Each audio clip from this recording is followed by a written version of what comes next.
Henderson or something. Let me bet leadoff so much, but I appreciate it. Uh, Hayden, I think I heard you say this on Sam Pittman's radio show. Maybe it was Grant, but I think it was you, about how you guys all compete to make tackles, like trying to outrun each other, I guess, to get to the ball and make a tackle. Do you remember saying that, or what's your take on that? Yeah, I said that at the Catfish Hole one Wednesday night. But I mean, basically what I just meant is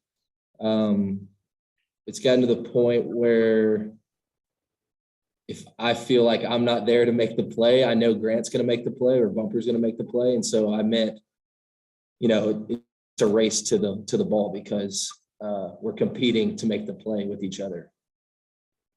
And then Trey, Reed Bauer, I don't know if you know, he played linebacker in high school. I don't know if you guys ever traded linebacker tips, but he's obviously punted well, and then he's, showing he can pass and run, and I think he made a tackle. What do you thought about him? I guess is kind of an all-around player. People probably think punters, just punt, but he seems like he can do a lot of different things. Wondering what you think about that aspect of his play. Well, Reed's a really good asset for our team, and one of the best things that he does is he flips the field for us when he's punting the ball, gives us good field position. He's had a lot of really, really good punts this season. And then, to put the icing on the cake, he had the 2 fake field goals that were outstanding plays, highlights of our season. Yeah, he had a tackle too somewhere along the line. So that must impress you, huh? Yeah, I guess. Yeah. I didn't know he had made a tackle, but I'm gonna have to go look that one up. Okay. Thank you.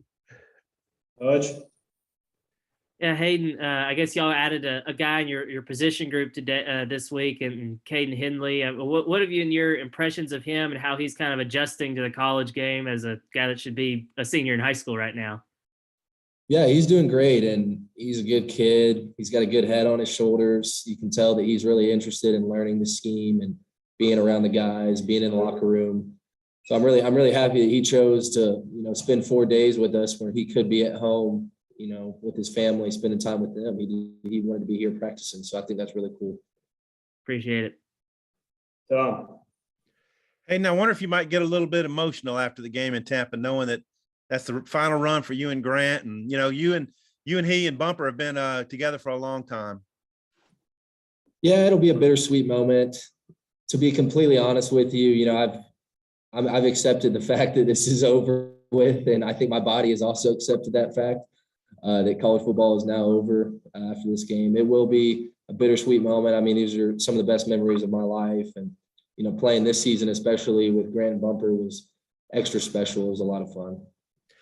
I've gotten the sense that the Henry family, the Pools and Morgans are kind of close. I mean, they sit together in the stands and that kind of stuff. I don't know if they sit together up there. I don't know how the tickets work. I think it's kind of random. But yes, our families are close. They do. We talk quite a bit. I love the Morgan family. I love the Poole family with all my heart. They're awesome people. Awesome. And then, Arkansas's bowl history in Florida has not been great. I don't know if you're aware of it. And also history in the bowls against Big Ten teams.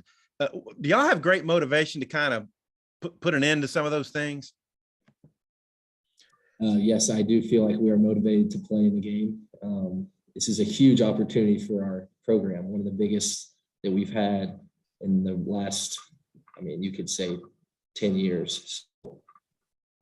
Yes, we are very motivated.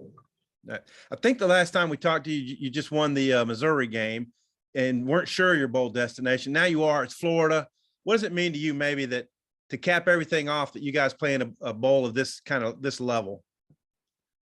What's really cool, and Outback Bowl is a very prestigious bowl. A lot of people know what the Outback Bowl is, and there's always good teams that play in it. And this year we're one of those teams, and so I'm excited to get to play against a very prestigious school like Penn State and a very big game in Tampa on New Year's Day. I think it should be a great environment, and I'm really excited to go out there and just show what we can do one more time.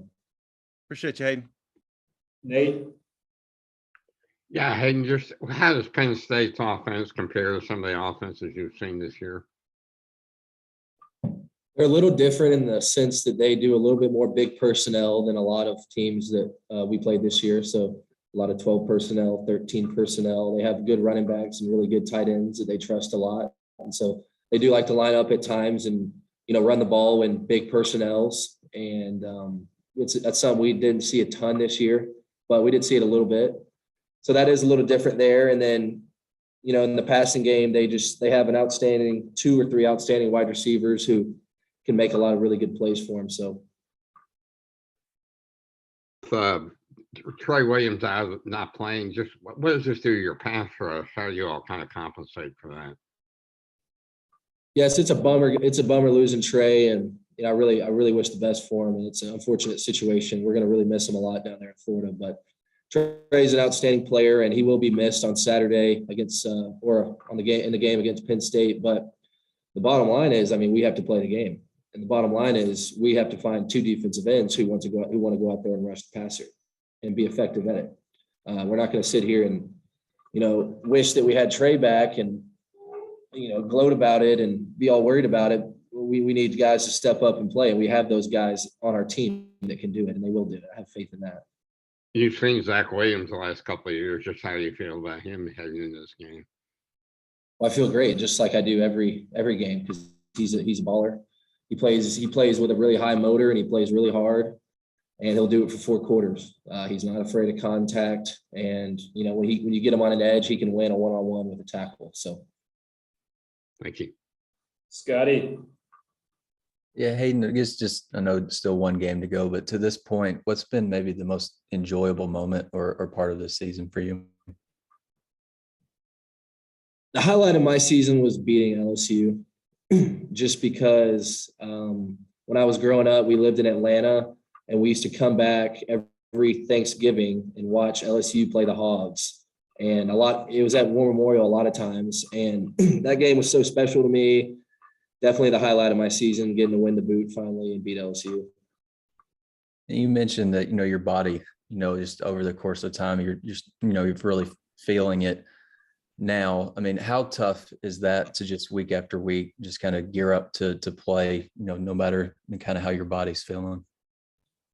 It's tough, and I get used to it a little bit, I think, just kind of always having the aches and bruises everywhere. But, I don't know. You get through, your body can adapt and it gets used to it, but it does get tired and worn down. And 12 games in our league can definitely hurt your body and break you up pretty good. So we had some time off. I feel a lot better right now. I really do. I feel great. So I'm excited.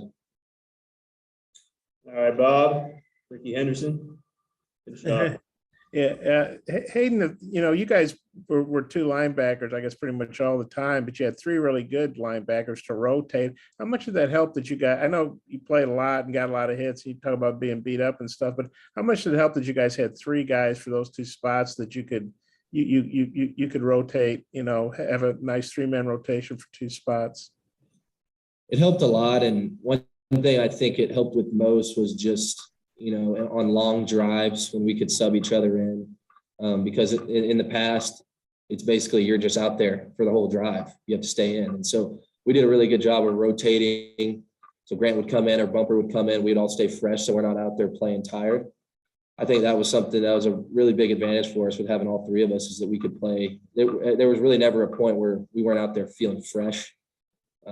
If we were tired, one guy was getting subbed out. So it was really beneficial for us. And that was such a nutty situation early with the targeting. I mean, you had the thing that none of us remembered from last year, but then I don't know if the officials adjusted or what, but no targeting in a long time. And how good was that you guys got through that weirdness, and then that it wasn't an issue the rest of the year? It's very good, because it's tough. It's a tough penalty. When you get that one will stick with you for a minute. So the first 2 games were 2 or 3 games were pretty foggy for us, because at least one of us was out for some substantial amount of time with one of those penalties. And then, I just thought we played pretty fundamentally sound, and we tackled well at times during the season and avoided some of those sticky situations on quarterbacks, things like that. Hey, thanks, man. Merry Christmas. Thank y'all.